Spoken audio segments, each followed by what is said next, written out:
आज हम आपको शिव पुराण की उस गौरवशाली और भावुक गाथा से जोड़ेंगे जिसने सृष्टि के इतिहास को बदल दिया। यह कहानी है आदि शक्ति सती के जन्म, महादेव के साथ उनके दिव्य विवाह और फिर उस विनाशकारी दक्ष यज्ञ की, जिसके बाद महादेव का रौद्र रूप पूरी दुनिया ने देखा।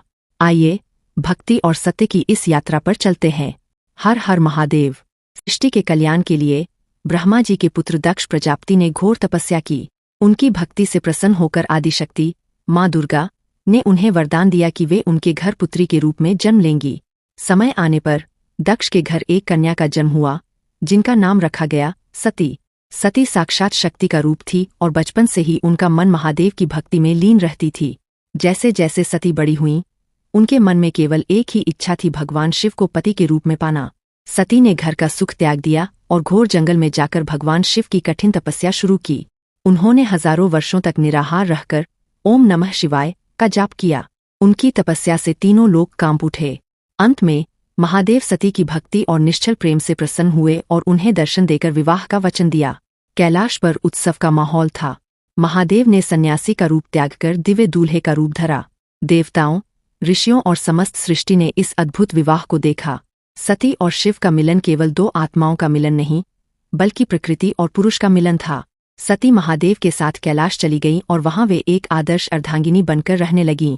दक्ष ने एक विशाल यज्ञ का आयोजन किया, जिसमें समस्त देवी देवताओं और ऋषियों को बुलाया, अपने दामाद भगवान शिव को नहीं बुलाया।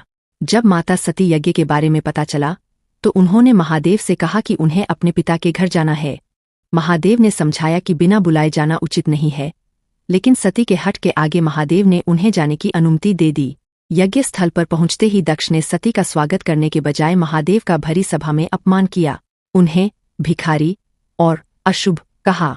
अपने पति का अपमान सती के लिए असहनीय था। उन्होंने घोषणा की कि जिस देह ने शिव का अपमान सुना है, वह अब जीवित रहने योग्य नहीं है।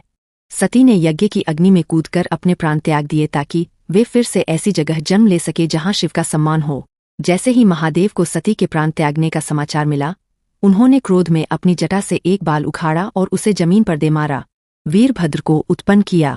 वीरभद्र ने यज्ञ को नष्ट कर दिया और दक्ष प्रजापति का सिर काट दिया। बाद में देवताओं की प्रार्थना पर शिव जी का क्रोध शांत हुआ और उन्होंने दक्ष को जीवनदान दिया, लेकिन इस बार बकरे के सिर के साथ। जब दक्ष यज्ञ में माता सती ने अपने प्राण त्याग दिए तो भगवान शिव को अत्यंत गहरा शोक हुआ। उन्होंने सती के पार्थिव शरीर को अपने कंधों पर उठा लिया और वे सुधबुध खो बैठे। महादेव का यह शोक प्रलय में बदलने लगा। वे सती के मृत शरीर को लेकर पूरी सृष्टि में भ्रमण करने लगे, जिससे ब्रह्मांड का संतुलन बिगड़ने लगा और सृष्टि के विनाश का भय उत्पन्न हो गया। सृष्टि को प्रलय से बचाने के लिए भगवान विष्णु ने सुदर्शन चक्र से सती के शरीर के अंगों को 51 भागों में विभाजित कर दिया। माता सती के शरीर के वे 51 अंग पृथ्वी पर जिन जिन स्थानों पर गिरे, वे स्थान शक्तिपीठ बन गए।